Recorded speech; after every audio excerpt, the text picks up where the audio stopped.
இருக்கிற பெரிய பெரிய சிற்பிகள் எல்லாம் வர வைக்கிறாங்க. ஆனா அவங்க எல்லாம் வந்து அந்த உளிய வந்து அந்த மரத்துல செதுக்கும் போது அதுல வந்து அந்த உளி வந்து உடைஞ்சு போயிடுது. சோ என்ன பண்றது மகாராஜாக்குன்னு தெரியல. அப்புறம் வந்து அப்புறம்தான் வந்து விஸ்வகர்மா யாருன்னா தேவலோக ஆர்கிடெக்ட். அவர் தேவலோக சிற்பின்னு சொல்லுவாங்க. அவர் வந்து மகாவிஷ்ணு தான். சோ அவர் மகாவிஷ்ணுவோட அந்த அந்த விஸ்வகர்மா வந்து ஒரு சிற்பியா வந்து அவரே வந்து சிற்பியா வந்து மன்னன்ட்ட கேக்குறாரு, நீங்க என்கிட்ட கொடுங்க, நான் வந்து 21 நாள்ல வந்து நான் உங்களுக்கு வந்து சிற்பம் பண்ணி கொடுத்துடுறேன் அப்படின்னு சொல்லி கேக்குறாரு. ஆனா நீங்க அந்த கருவறைக்குள்ள வந்து என்ன வந்து கதவை சாத்தி உள்ள அனுப்பிச்சிருங்க. 21 நாள் வரைக்கும் நீங்க வந்து அந்த கதவை வந்து திறக்க கூடாது அப்படின்னு சொல்லிடுறாங்க. மன்னரும் வந்து அனுமதி கொடுத்துடுறாரு. இப்ப வந்து உள்ள 21 நாள் சிற்பிகள் வந்து வேலை நடந்துட்டு இருக்கு. ஆனா 14 நாள் ஆச்சு. சத்தம் கேட்டுக்கிட்டே இருக்கு. 15, 16 நாள் ஆகணும்னு சத்தமே கேட்கல. சரி மன்னரும் படையாட்களும் வெயிட் பண்றாங்க. சத்தமே இல்ல. சோ மன்னருக்கு பயம் வந்துருச்சு. சரி உள்ள வந்து என்னமோ ஆயிடுச்சோன்னு சொல்லிட்டு அவரு ரொம்ப அவசரப்பட்டு அந்த கதவை திறந்துடுறாங்க. சோ கதவை திறந்து பார்த்தா அங்க வந்து சிற்பி கிடையாது. பலபத்ரர், பலராமர், பகவான் கிருஷ்ணர், சுமித்ரா அவங்க வந்து அதாவது சிலை வந்து முழுமை அடையாத ரூபத்துல இருக்காங்க. எப்படின்னா கை காலு ஒண்ணுமே ஃபார்ம் ஆகல, உடம்பு பெருசா இருக்கு, சோ கண்ணு பெருசா இருக்கு. பட் ஆனா உருவமே இல்லாத ஒரு அப்படியே பூர்ண உருவம் இல்லாம இருக்கு. பகவானுக்கு ரொம்ப வேதனையா ஆயிடுது. சரின்னு சொல்லிட்டு அவரு வீட்டுக்கு அரண்மனைக்கு வந்துடுறாரு. அங்க வந்து திருப்பி அவர் திருப்பி வந்து ஒரு அசரீரி மாதிரி அவர் கேக்குது, நீ வந்து என்னை இப்படியே வந்து பிரதிஷ்டை பண்ணு புரி கோயில்லன்னு சொல்லி பகவான் சொல்லிடுறாங்க. சோ அதுக்கப்புறம் வந்து மன்னன் வருந்திய போது இறைவன் மீண்டும் தோன்றி, வருந்தாதே, நான் உருவமற்றவன் என்பதை உணர்த்தவும் என்னை இப்படியே பிரதிஷ்டை செய் என்று அதன்படி பிரதிஷ்டை செய்யப்பட்டதுதான் இந்த பலராமர். அங்க உள்ள மூணு பேரும். அதுக்கப்புறம் வந்து அந்த விஸ்வாசுவை வந்து அதுக்கப்புறம் வந்து விடுவிச்சிடுறாங்க. ஆனா அந்த விஸ்வாசுவின் வம்சவழிகள்ல வந்தவங்க தான் தைத்தாபதிகள்னு சொல்லுவாங்க. அவங்கதான் வந்து தேரோட்டத்தின் போது வந்து சிலைகளை வந்து மாற்றும் போதும் பூசாரிகளாக சடங்குகள் செய்கிறார்கள். இன்ன வரைக்கும் அவங்கதான் பண்ணிட்டு இருக்காங்க. சோ அந்த இத பத்தியும் அந்த நவகலவரான்னு சொல்றத பத்தி அங்க வந்து அந்த சடங்கு வந்து 12 ஆண்டுகளுக்கு ஒரு முறை முற்றிலும் புதிய வேப்ப மரத்தை கொண்டு மறுவடிப்பு செய்யப்படுகின்றன. இது ஒரு ஆன்மீக கதை. இன்னொரு ஆன்மீக கதையும் எனக்கு நான் சொல்லணும்னு விருப்பப்படுறேன். இந்த ஆன்மீக கதையில எப்படின்னா, துவாரகால வந்து ஒரு சந்தர்ப்பத்துல வந்து கிருஷ்ண லீலாவை கேட்கணும் அப்படின்னு சொல்லிட்டு பகவானோட பத்னிமார்கள் அவங்க எல்லாம் ரொம்ப ஆசைப்படுறாங்க. சோ அவங்க ஆசைப்படுறாங்க. ஆனா அரண்மனையில வந்து தேவகி மாதா இருக்காங்க. தேவகி மாதாக்கு வந்து ஏன்னா பகவானோட 11 வயசு, கிருஷ்ணரோட 11 வயசு வரைக்கும் அவங்க வந்து யசோதா மாதா கிட்ட வளர்ந்தவங்க. சோ அதனால அவரோட லீலைகள் பால லீலைகள் வந்து அவங்களுக்கு தெரியல. சோ அதனால அவங்க வந்து இப்ப இவங்க வந்து யாருக்கிட்ட கேட்கலாம் அப்படிங்கும் போது பலராமர் வந்து கிருஷ்ணரோட அண்ணன். சோ அவரோட அம்மா பேரு ரோஹிணி. அவங்க கிட்ட போய் கேக்குறாங்க. சோ அவங்க சொல்றாங்க, நான் சொல்றேன், ஆனா நீங்க வந்து நான் சொல்ல ஆரம்பிக்கிறேன், ஆனா நீங்க யாராவது வெளியில இருந்து வாசலுக்கு வெளியில நின்னு காவல் காக்கணும் அப்படின்றாங்க. உடனே சுமித்ரா தேவி கேக்குறாங்க, ஏன் அம்மா அப்படின்னு கேட்கும் போது அப்ப சுமித்ரா அவங்க சொல்றாங்க, இல்ல இந்த கதையை கேட்டா பால கேட்டா, கிருஷ்ணரோட லீலைகளை கேட்டா பகவான் கிருஷ்ணர் வந்து பலராமரும் கிருஷ்ணரும் அப்படியே உருகி போயிடுவாங்க, அப்படியே மெய் மறந்து போயிடுவாங்க, அதனாலதான் அப்படின்னு சொல்றாங்க. சரி அம்மான்னு சொல்லிட்டு சுமித்ரா மாதா வெளியில நிக்கிறாங்க. இப்ப கதை சொல்ல ஆரம்பிக்கிறாங்க ரோஹிணி அம்மா. நமக்கு எல்லாருக்கும் தெரியும் கிருஷ்ணரோட லீலைகள் வந்து எவ்வளவு அருமையானதுன்னு சொல்லி எவ்வளவு தெரியும். நம்ம எவ்வளவு படிக்க வந்து அவரோட லீலைகளை நம்ம வந்து கேட்டுக்கிட்டே இருக்கலாம். அவ்வளோ அந்த லீலைகளை வந்து ரோஹிணி மாதா சொல்ல அவங்க அப்படியே கேட்டுட்டு இருக்கும் போது வெளியில வந்து பலராமரும் கிருஷ்ணரும் வெளியில போனவங்க வந்துடுறாங்க. அவங்களும் அந்த கதையை வெளியில நின்னு கேட்க ஆரம்பிச்சோன்னு சுமித்ரா அவங்க என்ன ஆரம்பிச்சாங்க, அதை மெய் மறந்து அப்படியே அவங்க உடம்பு வந்து மெழுகு போல உருவ ஆரம்பிச்சிருச்சான். அப்படியே உருகி அவங்களுக்கு வந்து கை கால எதுவுமே இல்லாம அப்படியே ஒரு உருண்டையான ஒரு உருவமா அப்படி அந்த அளவுக்கு மெழுகு அப்படியே உருகிடுறாங்க. அப்ப வந்து நாரதர் வந்து பகவானை பார்க்க வராங்க.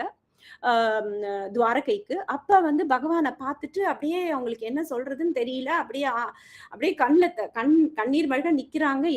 அப்ப வந்து அப்ப வந்து ரோஹிணி மாதாவும் வெளியில வந்துடுறாங்க. வந்து பார்க்கும்போது சுமித்ரா மாதாவும் உருகி நிக்கிறாங்க. ஸோ பார்த்துட்டோன்னே நாரதர் வந்து பகவான்கிட்ட கேட்கிறார், என்ன உங்களோட விளையாட்டு, இப்படி நீங்க இப்படி இப்படி உருகிற நிலையில இருக்கிறீங்களே அப்படின்னு கேட்டபோது பகவான் வந்து சொல்றாங்க, இல்ல இந்த உருவத்திலே வந்து என்ன புரியில வந்து என்ன வழிபடுங்க அப்படின்னு சொல்றாரு. சோ அப்ப அதுக்கு வந்து இந்த உருவத்துல அவர் வந்து பகவான் சொல்றாங்க, ஆக்சுவலி மீன்ஸ் இந்த உலகத்துல வந்து பிசிக்கலா வந்து சில குழந்தைங்களுக்கு ஊனமா இருக்கிற குழந்தைங்களுக்காக அவங்களும் என்னோட குழந்தைங்க தானே, அவங்களுக்காக நான் இப்படி இருக்கேன் அப்படின்ற மாதிரி உணர்த்துறதுக்கும் அவர் அப்படி பண்ணதாகவும் சொல்லப்படுகிறது. சோ இதுவும் ஒரு கதை, இதுவும் ஆன்மீக கதை. அங்க ஆன்மீக கதை. இத வந்து கட்டாயமா நம்ம பார்க்க வேண்டிய தலம் இது. அடுத்தது வந்து நம்ம நீலமாதர் கதை. இதுதான் நான் இப்ப சொன்ன கதை. அடுத்தது வந்து இந்திரியத்யும்னன் மகாராஜா பத்தி நான் சொன்னேன். அந்த தெய்வீக இதுதான் அந்த மரத்துல மதிந்து வந்தது. சோ இதுதான் தெய்வ சிலைகள். அடுத்தது வந்து இப்ப நம்ம வந்து புனித வாயில்கள், அதாவது நம்ம அந்த இத பத்தி பாத்திரலாம், அந்த புனித வாசலை பத்தி பாத்திரலாம்.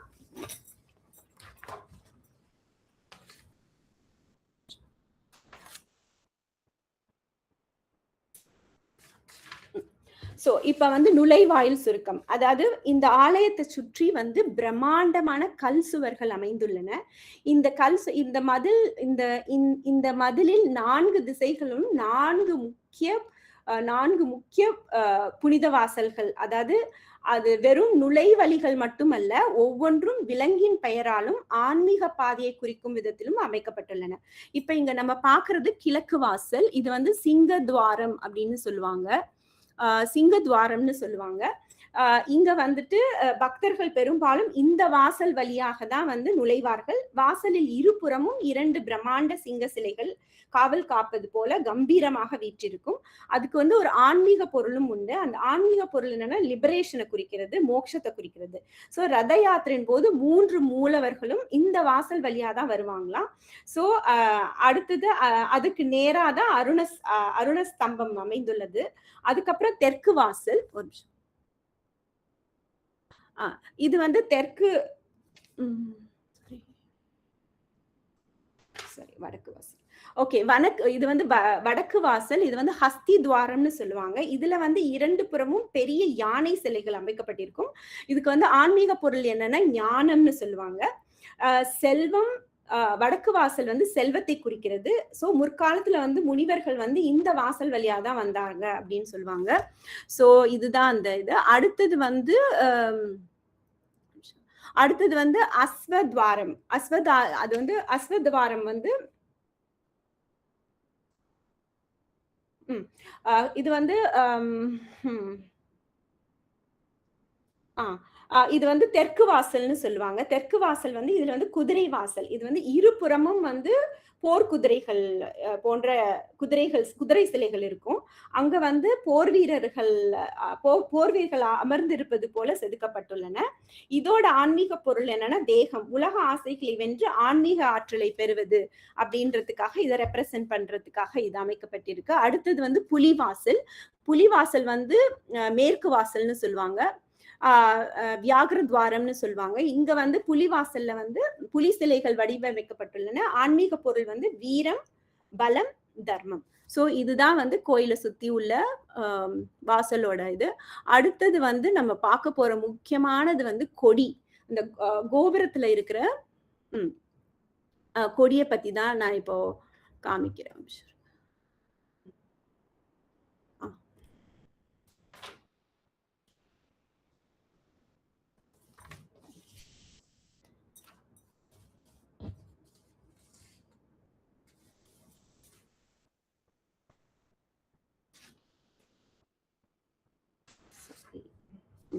Okay, sorry. ஓகே. இது வந்து கோபுரத்தின் உச்சியில் உள்ள கொடி. இதுதான் அந்த கோபுரத்து உச்சியில் உள்ள கொடி. இந்த கொடி பேரு வந்து என்னன்னா, கொடிய வந்து பதித்த பாவனான்னு சொல்லுவாங்க. அதுல உள்ள சக்கரம் பாக்குறீங்க இல்லீங்களா? அது நீல சக்கரம். உலக புகழ் பெற்ற அதிசயங்கள் கொண்டவை. இந்த கோபுரத்து உச்சியில உள்ள வட்ட சக்கரம் தான் நீல சக்கரம்.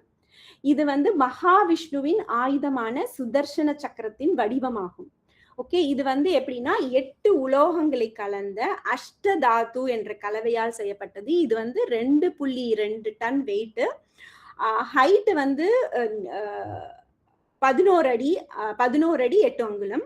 அதோட மையத்துல பாத்தீங்கன்னா 8 ஆரங்கள் உள்ளன. சோ இதுல அதிசயம்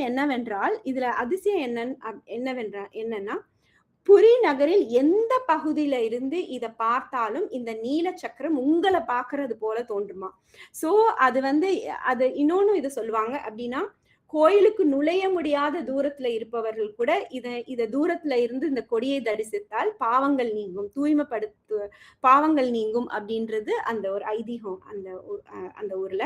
அதுக்கப்புறம் இங்க வந்து ரொம்ப விசேஷமா சொல்றது வந்து என்னன்னா, கொடி மாற்றம் சடங்கு. இது வந்து கொடிய வந்து இந்த கொடி எப்படின்னா, டெய்லி அந்த கொடிய மாத்துவாங்க. அந்த 5 மணிலேருந்து 6 மணிக்குள்ள 5 மணி 6 மணி அது வந்து ஈவன் வந்து மழை கொட்டினாலும் சரி, இல்லைன்னா வந்து காத்து புயல் எது வந்தாலுமே சரி, அந்த கொடிய வந்து டெய்லியே மாத்துவாங்க.